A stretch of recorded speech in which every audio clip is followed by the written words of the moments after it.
तो आप सभी का स्वागत है ज्ञानेश्वरी क्लासेस में। आज हमारे टॉपिक पे हम आते हैं। आज का जो वीडियो है ये बेसिकली आप कैसे इंडियन इकोनॉमी, आज हम बात करने वाले हैं किसके बारे में?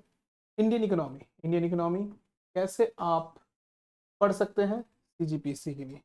सीजीपीएससी में इंडियन इकोनॉमी का क्या रोल है, हाउ टू स्टार्ट। बेसिकली ये जो वीडियो लेक्चर है ये एक्सक्लूसिव आपके इंग्लिश मीडियम के लिए है, ठीक है, क्योंकि आप देखेंगे कि आपको यूट्यूब में बहुत सारे मटेरियल इंडियन इकोनॉमी से रिलेटेड हिंदी मीडियम में आपको मिल जाएंगे, लेकिन इंडियन इकोनॉमी इंग्लिश मीडियम में, वो भी सीजीपीएससी को फोकस करते हुए, ऐसा वीडियो शायद आपको कहीं देखने को नहीं मिलेगा। आज आप देखेंगे कि इंडियन इकोनॉमी कैसे सीजीपीएससी में पूछा जाता है। जब आप एग्जाम देंगे तो इंडियन इकोनॉमी कैसे आपको नंबर गेन करने में हेल्प करेगा, ठीक है। तो आज का हमारा जो मेन टॉपिक है वो है कि how to start Indian economy for CGPSC, which is an exclusive English medium. Okay, now no more wasting any more time. Just come to the discussion point.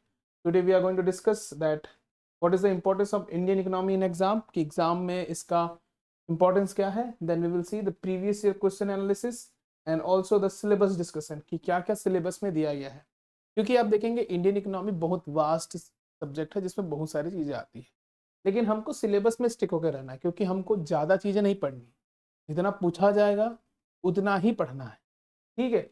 तो सबसे पहले हम डिस्कस कर लेते हैं कि इंडियन इकोनॉमी का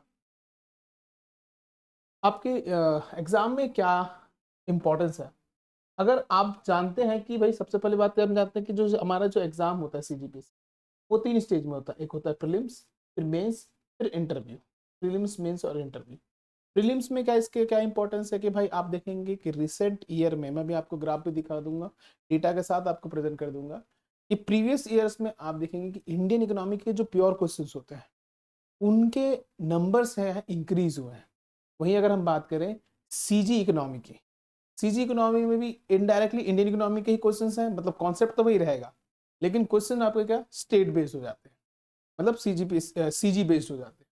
तो यहाँ पे आप देखेंगे प्री में फैक्चुअल क्वेश्चन बहुत ज़्यादा पूछे जा रहे हैं, ठीक है। जैसे रिसेंटली एक क्वेश्चन पूछा गया था कि फिजिकल डेफिसिट से रिलेटेड था। अब उसमें ये बोला गया था कि आप डेटा के हिसाब से अरेंज करिए, लेकिन आप वहाँ पे बेसिक कॉन्सेप्ट लगाएंगे तो वो सारे क्वेश्चंस का हो जाए सॉल्व हो जाते हैं। जैसे कि आपको पता है कि फिजिकल डेफिसिट से फिर उससे कम क्या रहेगा, फिर प्राइमरी डेफिसिट, ऐसे करके, ठीक है। तो अब अगली देखेंगे, उसके बाद हम देखेंगे मेंस। मेंस में इसका बहुत बड़ा इंपॉर्टेंट है, इंपॉर्टेंट रोल प्ले करता है, बहुत ज़्यादा इंपॉर्टेंस है, क्योंकि मेंस में ये ना केवल आपके पेपर में, जहाँ पे इंडियन इकोनॉमी, इंडियन ज्योग्राफी के साथ ये आता है, वहाँ पे हेल्प करेगा, साथ में ये आपका ऐसे के डायमेंशन को भी क्या कर देगा, खोलेगा। ऐसे का जो पेपर होता है, ऐसे का पेपर हम जानते हैं कि उसके लिए मल्टी डायमेंशनल अप्रोच चाहिए। तो मल्टी डायमेंशनल अप्रोच के लिए आपका इकोनॉमिकल अंडरस्टैंडिंग होना बहुत आवश्यक है। तो इंडियन इकोनॉमी का रोल मेंस में तो बहुत ज़्यादा है प्री के कंपैरिजन में, अगर मैं कहूँ तो, ठीक है, क्योंकि इसमें ज़्यादा एनालिटिकल क्वेश्चंस आते हैं, फैक्चुअल क्वेश्चन की जगह एनालिटिकल क्वेश्चंस आते हैं। अभी मैं आपको दिखाऊंगा, चेक करेंगे हम। उसके बाद हम बात करें इंटरव्यू में। इंटरव्यू में इकोनॉमी कैसे हेल्प करता है। अब भाई आप देखिए कि जब आपके इंटरव्यूअर होंगे, ये बेसिकली आपको क्वेश्चंस डायरेक्टली इकोनॉमी से नहीं पूछते, लेकिन आपको सिचुएशन बेस्ड या केस बेस्ड क्वेश्चन पूछ लेंगे।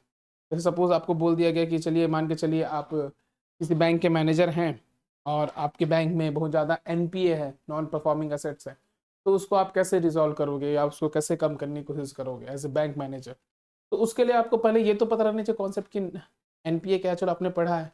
तो एनपीए को सॉल्व करने का तरीका क्या होता है, फिर आप याद करेंगे कि आईबीसी कोड्स हैं, उसके थ्रू हम क्या कर सकते हैं, एनपीए को क्या कर सकते हैं, कम कर सकते हैं। या फिर आपको बोला कि आप किसी एरिया के डिप्टी कलेक्टर हैं या फिर डेवलपमेंट ऑफिसर बन चुके हैं, आपके यहाँ के किसान धरना दे रहे हैं एमएसपी को लेके, तो एमएसपी का कॉन्सेप्ट आपको आना चाहिए कि गवर्नमेंट ने एमएसपी डिसाइड की है, तो कैसे आप एमएसपी को एक्सप्लेन करेंगे उन किसानों को कि किसान कैसे समझें, एमएसपी कैसे कैलकुलेशन होता है। ये सारी चीज़ें आपको इंटरव्यू में पूछा जाता है। और देखेंगे कि फैक्चुअल क्वेश्चन भी पूछा जाता है। जैसे अगर सीजी इकोनॉमी की बोले पॉइंट ऑफ व्यू या प्रोस्पेक्ट से बोले, तो डायरेक्ट क्वेश्चन पूछ लेते हैं कि भाई कौन डिस्ट्रीब्यूट कराता है, ठीक है, कौन खरीदता है, नाफेड खरीदता है, कौन खरीदता है, सारी चीज़ें यहाँ पे आपके इंटरव्यू में पूछे जाते हैं इकोनॉमिक्स से। तो आप एक चीज़ समझ सकते हैं कि इंडियन इकोनॉमी का तीनों स्टेज में ही बराबर रोल है, लेकिन उससे सबसे ज़्यादा किस में है आपका मेंस में ज़्यादा रोल है। क्यों? क्योंकि ये ऐसे में भी आपका क्या करता है, हेल्प करता है। चलिए आगे बढ़ते हैं। आगे बढ़ते देखते हैं, सिलेबस डिस्कशन कर लेते हैं पहले, फिर देखेंगे प्रीवियस क्वेश्चन पेपर क्या है। पहले सिलेबस डिस्कशन कर लेते हैं। सिलेबस डिस्कशन में हम देखें तो मैंने सिलेबस के सारे चीज़ों को इसमें मेंशन नहीं किया, मैंने बस इंपॉर्टेंट 8 टॉपिक आइडेंटिफाई किए हैं जो हमारे सीजीपीएससी ओरिएंटेड है। मैं फिर से आपको बताना चाहूँगा कि आप कहीं भी जाएंगे, आप देखेंगे आपको मटेरियल इंडियन इकोनॉमी का तो सब जगह मिलेगा। यूपीएससी के एग्जाम के लिए, यूपीपीएससी एग्जाम के लिए, राजस्थान पीएससी एग्जाम के लिए, सारे एग्जाम्स के लिए, क्योंकि इकोनॉमी सबके लिए सेम है, इंडियन इकोनॉमी तो सबके सेम है। लेकिन यहाँ पे मैंने ये कोशिश किया है कि सीजीपीएससी के एग्जाम में जिस प्रकार से इंडियन इकोनॉमी का नेचर है, किस प्रकार से क्वेश्चन उसके पूछे जाते हैं, वो एक्सक्लूसिविटी लेके हम क्या करें, तैयारी करें। तो मैंने देखा कि ये जो 8 इंपॉर्टेंट टॉपिक हैं, इनसे क्वेश्चन डायरेक्टली पूछा जाता है आपके सीजीपीएससी में। जैसे basics of national income, structure of the Indian economy, public and private sector development, economic reform in India, poverty and unemployment, Indian banking and financial system, regulation of credit by RBI and the public finance. अगर मैं और detail में, अगर हम चलिए देख लेते हैं, मैं आपको दिखा देता हूँ कि और डिटेल में अगर हम सिलेबस चेक करें कि हमारा सिलेबस क्या क्या चीज़ें मेंशन करता है। मैंने इसमें सारी चीज़ें नहीं जोड़ी हैं, जो इंपॉर्टेंट है हमारे एग्जाम पॉइंट ऑफ व्यू से वही सारी चीज़ें जोड़ी हैं। देखेंगे ये पूरा डिटेल टॉपिक है, ये देखेंगे जैसे बेसिक ऑफ नेशनल इनकम में आपके national income, per capita income के बारे में बात करेंगे, GDP, GNP, NNP, related concept, ये कौन कौन से कॉन्सेप्ट हैं, ये सारे नेशनल इनकम के क्या आपके एग्रीगेट हैं, ये सारी चीज़ें हम पढ़ेंगे।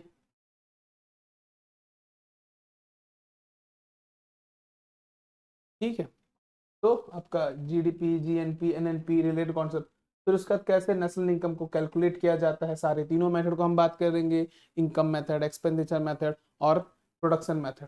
फिर उसके बाद importance and limitation of national income की बात करेंगे, एनालिटिकल थोड़ा होगा। उसके बाद अगर हम बात करें आगे, हम बात करें आगे, हम देखते हैं कि आपका structure of the Indian economy, structure of Indian economy की बात करते हैं कि इंडियन इकोनॉमी का स्ट्रक्चर कैसे, क्योंकि हमारा जो कंट्री का जो इकोनॉमी है वो बेसिकली कैसा दिखता है। ठीक है, उसके स्ट्रक्चर के बारे में हम बात करेंगे। स्ट्रक्चर में हम देखेंगे कि इंडियन इकोनॉमी का नेचर कैसा है, कि यहाँ पे किस प्रकार के इकोनॉमिकल एक्टिविटीज़ किए जाते हैं, जिसमें आप देखेंगे कि प्राइमरी, सेकेंडरी और टर्सरी सेक्टर के बारे में हम डिटेल डिस्कशन करेंगे इंडिया को लेके। फिर उसके बाद वर्कफोर्स स्ट्रक्चर कैसे चेंज हो रहा है, क्यों? क्योंकि अभी रिसेंटली आप देखेंगे पिछले मेंस में जॉबलेस ग्रोथ के बारे में क्वेश्चन पूछ दिया गया था। ये जॉबलेस ग्रोथ आप देखोगे एकदम से किसी बुक में आपको नहीं मिलेगा, जब आपके पास ये अंडरस्टैंडिंग बैठेगी तब जाके आपका ये क्वेश्चन सॉल्व होगा। ये स्ट्रक्चर ऑफ इकोनॉमी से क्वेश्चन ज़्यादा पूछे जा रहे हैं, अभी आपको दिखाऊंगा। चेंज ऑफ वर्कफोर्स स्ट्रक्चर, फिर उसका relation between the GDP and employment, ये बहुत जरूरी है। आपको एनालिटिकल होना पड़ेगा इंडियन जोग्राफी, इंडियन इकोनॉमी के लिए। इंडियन इकोनॉमी का आपको बहुत ज़्यादा एनालिटिकल होना पड़ेगा, क्योंकि आप देखोगे आप सारे टॉपिक आइसोलेटेड तो पढ़ लोगे, लेकिन इनके बीच में लिंक बैठाना ये बहुत इंपॉर्टेंट है। लिंक जहाँ पे अगर बैठ जाएगा तो सारे क्वेश्चन इजीली सॉल्व हो जाएंगे। उसके बाद बात करते हैं हम किसका, public and private sector development के बारे में। ठीक है, जहाँ पे हम क्या पढ़ेंगे, रोल ऑफ पब्लिक सेक्टर्स, जितने भी पब्लिक सेक्टर अंडरटेकिंग्स हैं, जितने भी एंटरप्राइजेस है वो, और उनका रोल क्या है, उसमें कैसे स्ट्रेटेजिकल डिसइन्वेस्टमेंट हो रहा है, गवर्नमेंट का क्या स्टैंड है, वो सारी चीजें देखेंगे। Then we will see that role of private sector की कैसे वो चेंज ला रहा है, टेक्नोलॉजिकल एडवांसमेंट ला रहा है। Change after the liberalization, liberalization के बाद क्या चेंज आया है आपके कंपनी सेक्टर में या फिर प्रोडक्शन सेक्टर में। फिर उसका there in the total plan outlay of the latest plan, कौन कौन से प्लान आउटले किए गए हैं, नए नए प्लान लाए गए हैं आपके सेक्टर्स के डेवलपमेंट के लिए। फिर उसके बाद हम कंपैरिजन भी करेंगे, वही मैं बोला कि थोड़ा एनालिटिकल होना ही पड़ेगा। Then we will see the economic reform in India. Economic reform हम जानते हैं कि इंडिया में मेजर इकोनॉमिक रिफॉर्म 1991 के क्राइसिस के बाद आया, जहाँ पे फिर हमने एलपीजी रिफॉर्म्स लेके आए, लिबरलाइजेशन, प्राइवेटाइजेशन, ग्लोबलाइजेशन। फिर इसका इम्पैक्ट इंडियन इकोनॉमी में कैसे पड़ा ये देखेंगे। इसके साथ ही ये इकोनॉमिक क्राइसिस आने से पहले जितने डेवलपमेंट हुए हैं यहाँ पे मैंने मेंशन नहीं किया है, लेकिन वो हम पढ़ेंगे आपका जितना भी हमारा स्टार्टिंग से लेकर आज तक जितने भी इकोनॉमिक प्लान बने हैं। ठीक है, 5 ईयर प्लान हो या फिर एनुअल प्लान हो, जितने भी सारे प्लान हो, विश्वविया प्लान हो, बॉम्बे प्लान हो, सारे प्लान हम किस में पढ़ेंगे, इसे पढ़ेंगे। उसके बाद आप देखेंगे कि ये इकोनॉमिक रिफॉर्म वाला जो टॉपिक होगा उसमें हम एक स्टोरी टाइप से समझेंगे, ताकि हम इकोनॉमिक क्राइसिस के बेसिक्स को अच्छे से समझ सके, कैसे इकोनॉमिक हमारा जो है इंडियन इकोनॉमी क्राइसिस की ओर बढ़ा, उसका कैसे उसका चेंज आया। फिर उसका सबसे इम्पोर्टेंट टॉपिक है पॉवर्टी एंड अनएम्प्लॉयमेंट। पॉवर्टी और अनएम्प्लॉयमेंट ये बहुत आप सोच सकते हैं कि सीजीपीएससी के लिए एकदम क्या बोलते हैं उसको फ्रेंडली टॉपिक बन चुका है, बहुत चाहेता टॉपिक है, यहीं से क्वेश्चन बहुत बार पूछ रहे हैं अभी। ठीक है, यहाँ पे देखेंगे पॉवर्टी के meaning, type of poverty, magnitude of poverty in India, cause of poverty, poverty elevation programs कौन कौन से है, government initiative to reduce the poverty, उनके बारे में हम डिटेल डिस्कस करेंगे। उसका unemployment, meaning and types of unemployment, क्या क्या कितने टाइप के आपके अनएम्प्लॉयमेंट होते हैं, मैग्नीट्यूड क्या है, क्या क्या कॉज है, अनएम्प्लॉयमेंट जनरेशन प्रोग्राम क्या है, मेजर टू रिड्यूस अनएम्प्लॉयमेंट, यहाँ पे भी हम वही measure to how we measure the poverty यहाँ पे इंक्लूडेड है, अंदर में ही है, लेकिन मतलब मैंने इसमें लिखा नहीं है, उसको हम सारी चीज़ें इसमें डील करेंगे। फिर उसके बाद हम हमारे फिनेंशियल सेक्टर में आएंगे, जहाँ पे हम Indian banking and financial system के बारे में बात करेंगे। ये थोड़ा सा मैक्रो इकोनॉमिकल कॉन्सेप्ट आ जाता है यहाँ पर, ये आपके एग्जाम के पॉइंट ऑफ व्यू से बहुत ज़्यादा ही इंपॉर्टेंट है, जहाँ पे हम मॉनेटरी पॉलिसी के बारे में बात करेंगे। मॉनेटरी पॉलिसी से डायरेक्ट क्वेश्चन पूछे जाते हैं। Then we will see the structure of the Indian banking system, RBI, commercial bank, cooperative banks, non banking financial institution के बारे में बात करेंगे। फिर उसका बैंकिंग सेक्टर रिफॉर्म्स क्या क्या आए हैं, फिर फाइनेंशियल सेक्टर के कौन कौन से रिफॉर्म्स आए हैं, इनमें कैसे इनका फंक्शनिंग होता है, सारी चीजें हम डील करेंगे। Then we will see the regulation of the credit by the RBI, कि आरबीआई कैसे रेगुलेट करता है, वही मॉनेटरी पॉलिसी को हम अच्छे से यहाँ पे डिटेल डिस्कशन करेंगे। आरबीआई के फंक्शनिंग को समझेंगे कि कैसे वो रेगुलेशन करता है आपके क्रेडिट को। फिर हम इतने सारे आप देखेंगे bank rate, repo rate, CRR, SLR, open market operation, quantitative और क्वालिटेटिव मेथड्स हम पढ़ेंगे, कैसे क्रेडिट कंट्रोल करता है। फिर उसका objective of the monetary policy भी हम डील करेंगे, जहाँ पे हम बहुत से चीज़ों को डील करेंगे, जितने भी नए नए आप देखेंगे कि इन्फ्लेशन, हाँ इसमें हम देखेंगे कि इन्फ्लेशन साथ में यहाँ पे मेंशन नहीं है, इसके साथ हम इन्फ्लेशन के टॉपिक को भी कवर करने की कोशिश करेंगे। ठीक है, उसके बाद जो आखिरी टॉपिक है जो हमारे लिए सीजीपीएससी के एग्जाम में इंपॉर्टेंट है, वो है आपका पब्लिक फाइनेंस। फाइनली देखेंगे पब्लिक फाइनेंस में हम बजटिंग के बारे में पढ़ते हैं, पब्लिक रेवेन्यू के बारे में पढ़ते हैं, कौन कौन से सोर्सेस हैं, टैक्स, नॉन टैक्स रेवेन्यू, तो यहाँ पे हम टैक्सेशन के बारे में पढ़ेंगे, direct tax, indirect tax, direct में जैसे कि corporate tax, income tax, indirect tax में जीएसटी, ठीक है, कस्टम, ये सारे बारे में पढ़ेंगे कि कैसे कैलकुलेट किया जाता है, कैसे कलेक्ट किया जाता है।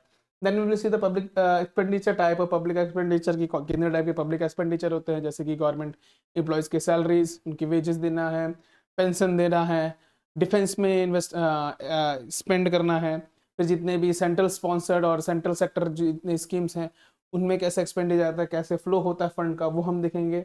Then we will see the development and the non development expenditure, इसी के साथ में देखेंगे। फिर पब्लिक डेप्ट के बारे में बात करेंगे, इंटरनल डेप्ट कैसे लेते हैं, एक्सटर्नल डेप्ट कैसे लेते हैं, दूसरे देशों से, फाइनेंशियल इंटरनेशनल फाइनेंशियल इंस्टीट्यूशन से हम कैसे डेप्ट लेते हैं। Then we will see the fiscal deficit, ये बजट का ही पार्ट है, यहाँ पे मैंने बताया था fiscal deficit is a cost effect on economy और major to control the fiscal deficit, हम यहाँ पे FRBM एक्ट के बारे में पढ़ेंगे। ठीक है, तो ये सारी इंपॉर्टेंट टॉपिक्स हैं, ये टॉपिक अगर आप कवर कर लेंगे थॉरली, मैं इसीलिए यहाँ पे आप देखेंगे मैंने पूरे इंडियन इकोनॉमी जो हम बेसिकली दूसरे एग्जाम्स के लिए पढ़ते हैं उनको इंक्लूड नहीं किया है, जो हमारे लिए एग्जाम पॉइंट ऑफ व्यू से पूछा जा सकता है, जो इंपॉर्टेंट टॉपिक है केवल मैंने उनको ही इसमें मेंशन किया है।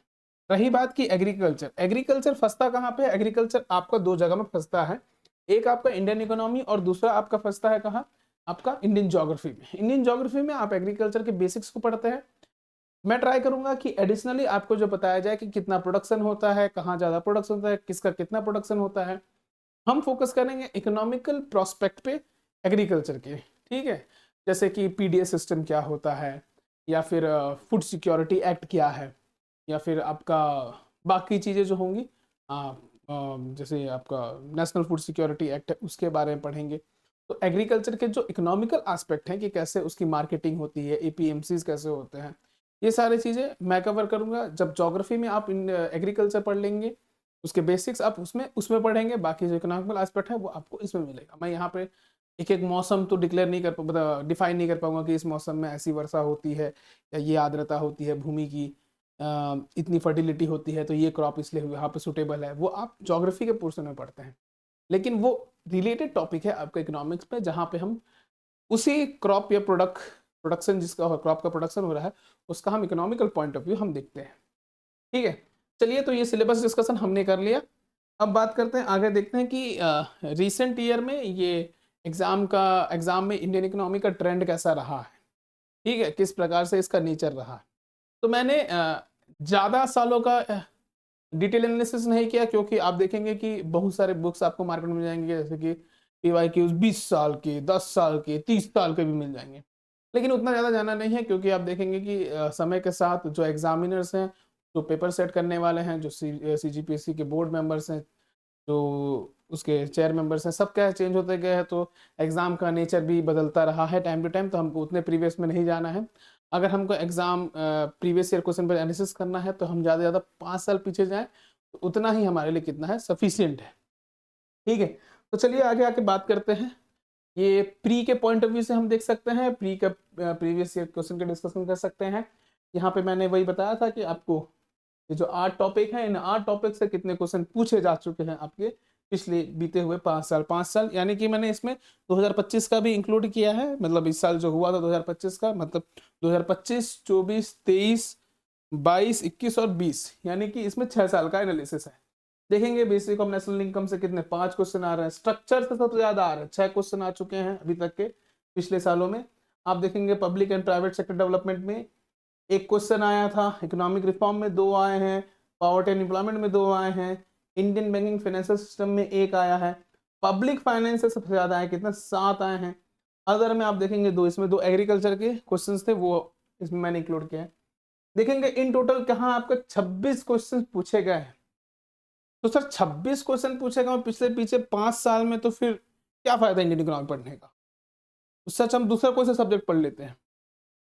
ये आपकी गलतफहमी है, आप इसको स्किप क्यों नहीं कर सकते। देखिए मैंने अभी बस इंडियन इकोनॉमी का ही यहाँ पे डिस्कशन किया, सीजी इकोनॉमी की बात नहीं की। अगर सीजी इकोनॉमी की बात करूंगा तो डेटा बहुत चेंज हो जाएगा, लेकिन मैं प्योरली अगर इंडियन इकोनॉमी बात करूं तो आप देखेंगे प्रीवियस ईयर क्वेश्चन का क्वेश्चन ट्रेंड आप देखेंगे कि किस प्रकार से क्वेश्चन का ट्रेंड पूछा जा रहा है। 2020 में केवल 3 क्वेश्चन आए थे प्योर इंडियन इकोनॉमी से या प्योर इकोनॉमी से। 2021 में 2 क्वेश्चन आए थे, 2022 में केवल 1 आया था। मतलब ये क्या डिक्रीजिंग ऑर्डर में था। लेकिन अब आप देखोगे पिछले साल से जो कंपेयर करोगे, देखिए 2023 में 5 क्वेश्चन पूछ दिया, फिर उसका 2024 में 6 क्वेश्चन पूछ दिया, और इस साल जब 2025 का जो पेपर हुआ उसमें सीधा 8 क्वेश्चन पूछ दिया प्योरली इकोनॉमिक्स से। मतलब क्या, आप देखिए ये सब्जेक्ट का वेटेज आपके प्रीलिम्स में बढ़ता जा रहा है। 8 क्वेश्चन मतलब सीधा अगर इंटू 2 करे तो कितना, 16 नंबर।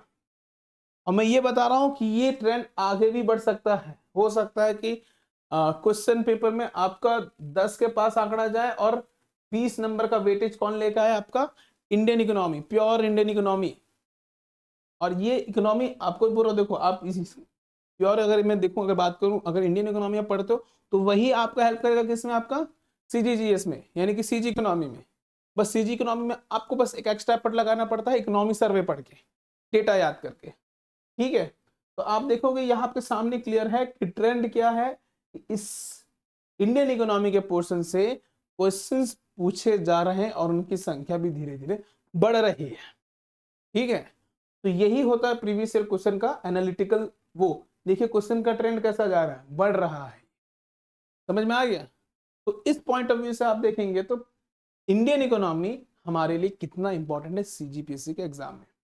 चलिए फर्दर आगे हम बढ़ते हैं, आगे देखते हैं प्रीवियस ईयर क्वेश्चन डिस्कशन करते हैं। ये मेंस का है, मेंस में पूछे गए क्वेश्चन, मेंस में पूछे गए क्वेश्चन पिछले 5 सालों में 54 क्वेश्चन पूछे गए हैं। उसमें भी सबसे ज्यादा आपका पूछा गया है structural change in economy, Indian economy और पॉवर्टी और अनएम्प्लॉयमेंट।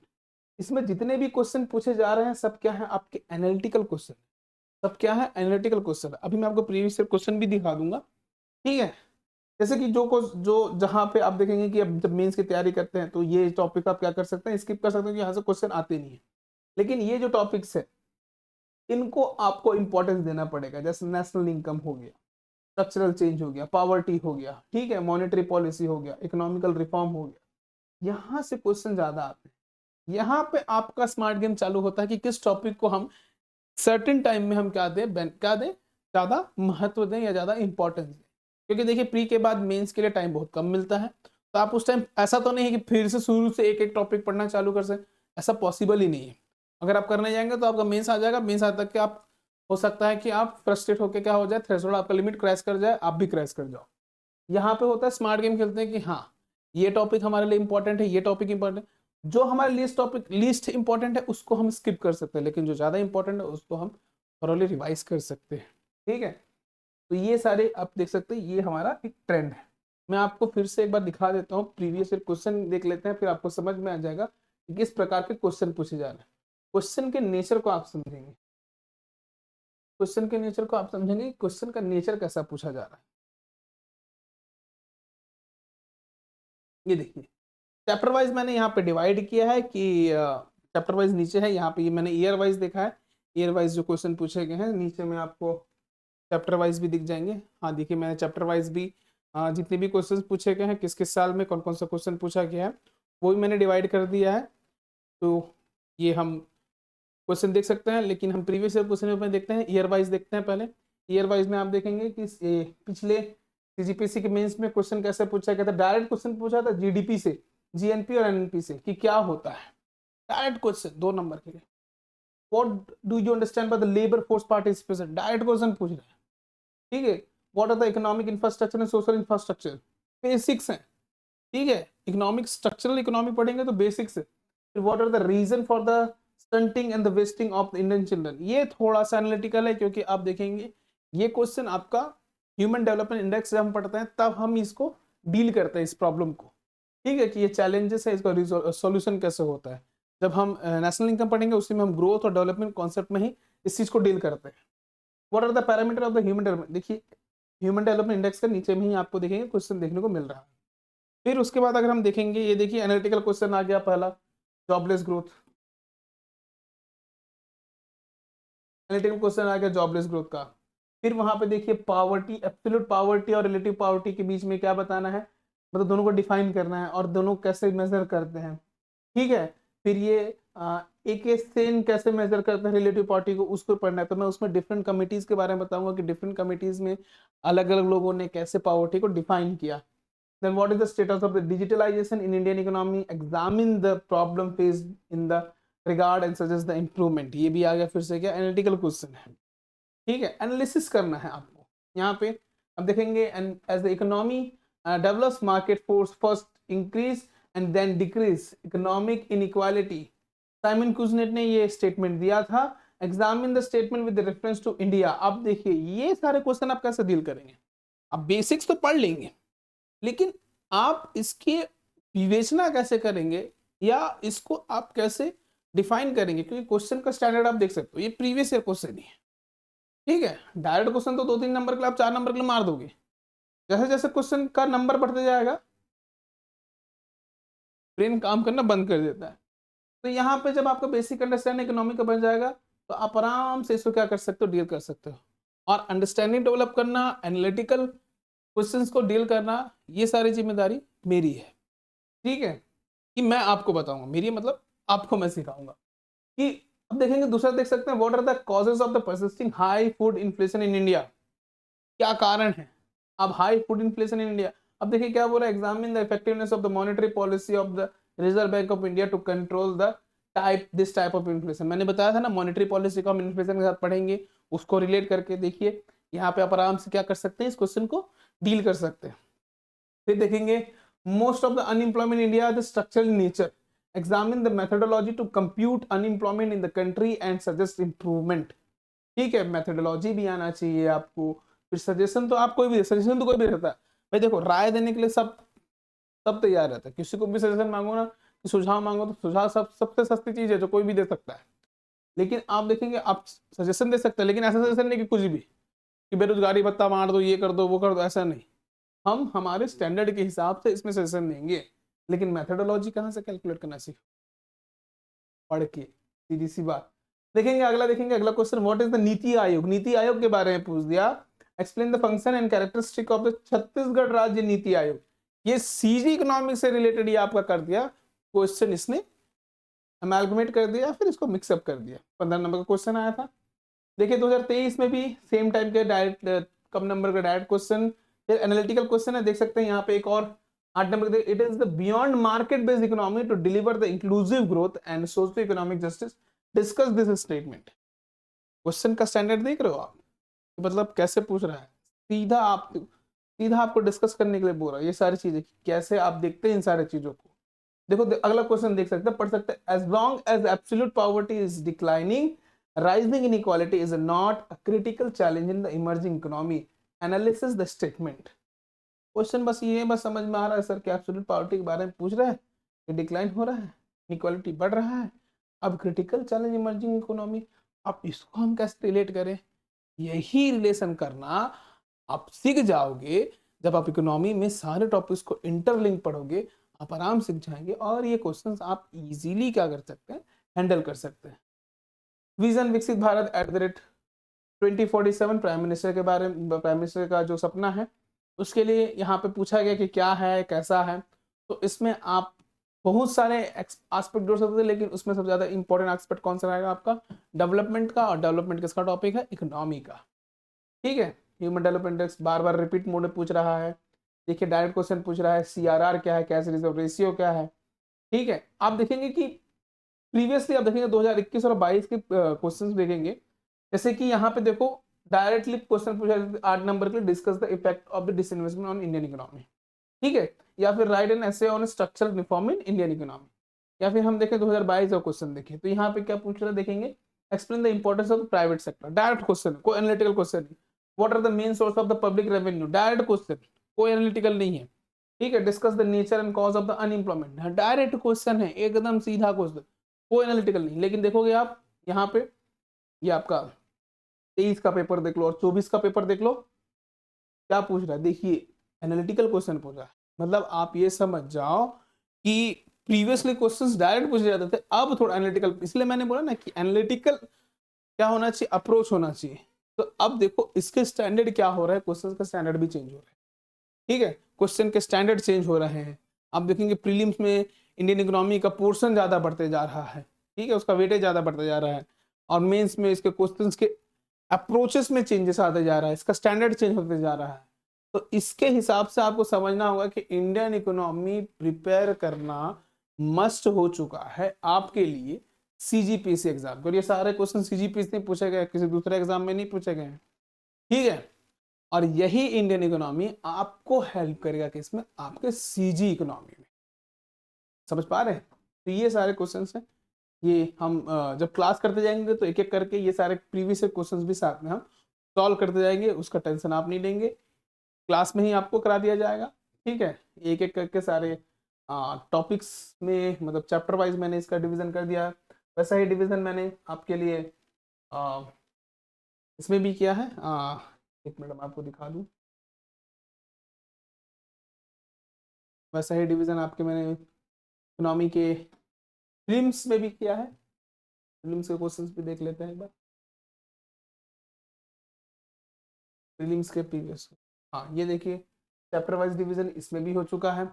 ठीक है, बेसिक्स में देखेंगे कौन कौन से क्वेश्चन किस ईयर में कौन सा क्वेश्चन पूछा गया था, सारे क्वेश्चन का डिफरेंशिएशन सारे कैटेगराइज कर दिया गया है इसमें। क्वेश्चन के स्टैंडर्ड भी थोड़े अच्छे बढ़ गए हैं, जैसे कि अगर हम कंपेयर करते हैं किसी चैप्टर से, चलिए देखते हैं, जैसे कि आपका पर हम इसी में देख लेते हैं आपका ये स्ट्रक्चरल वाला जो है, स्ट्रक्चर ऑफ इंडियन इकोनॉमी देख लेते हैं। पहले क्वेश्चन कैसे पूछा जाता था, अभी क्वेश्चन कैसे पूछा जाता है। देखिए फैक्चुअल क्वेश्चन पूछा, 2023 का क्वेश्चन लेते हैं, what was the period of the India's 12th 5-year plan. रटने वाला चीज है, याद रखने वाला चीज है। ठीक है, यहाँ पे आप क्या करोगे, उसको सीधी सी बात है, सीधा पुट करके आप ऑप्शन ले सकते हैं, फैक्चुअल है। लेकिन आप देखेंगे अभी, जैसे कि मान के चले, with the reference of solar energy potential India state, ये भी आपका क्या फैक्चुअल क्वेश्चन है। लेकिन आप देखेंगे धीरे धीरे क्या हो रहा है, कि जैसे यहाँ पे देखिए, community had the highest share in export during the 2021-22। अब यहाँ पे देखिए, जैसे ये वाला क्वेश्चन पूछा आपका, ये वाला क्वेश्चन पूछा 24 में, पिछले साल ये वाला क्वेश्चन पूछा। अब 24 में ये वाला क्वेश्चन ये पूछा कि भाई एज पर द इकोनॉमी सर्वे। अब इकोनॉमी सर्वे तो मैं बता रहा हूँ एकदम 100% बता रहा हूँ कि अधिकतर बच्चे पढ़ते ही नहीं है। मैं ये यूनियन इकोनॉमी सर्वे की बात कर रहा हूँ, छत्तीसगढ़ इकोनॉमिक सर्वे की बात नहीं कर रहा हूँ। लेकिन इसका आंसर कैसे निकाल सकते थे, जब मैं बात करता हूँ इंपोर्ट एक्सपोर्ट की, जब हम बात करते हैं इंपोर्ट एक्सपोर्ट की, एक्सटर्नल मार्केट, तो एक्सटर्नल मार्केट में जब हम बात करते हैं तो वहां पे हम देखते हैं कि किनका कितना वेटेज है। किस प्रोडक्ट को हम ज़्यादा भेज रहे हैं, कितना वो कर रहे हैं, कितना हम एक्सपोर्ट कर रहे हैं। तो यहाँ पे आप इजीली वो चीज बेसिक्स याद करके यहाँ पे आप क्या कर सकते हो, उसको आंसर दे सकते हो।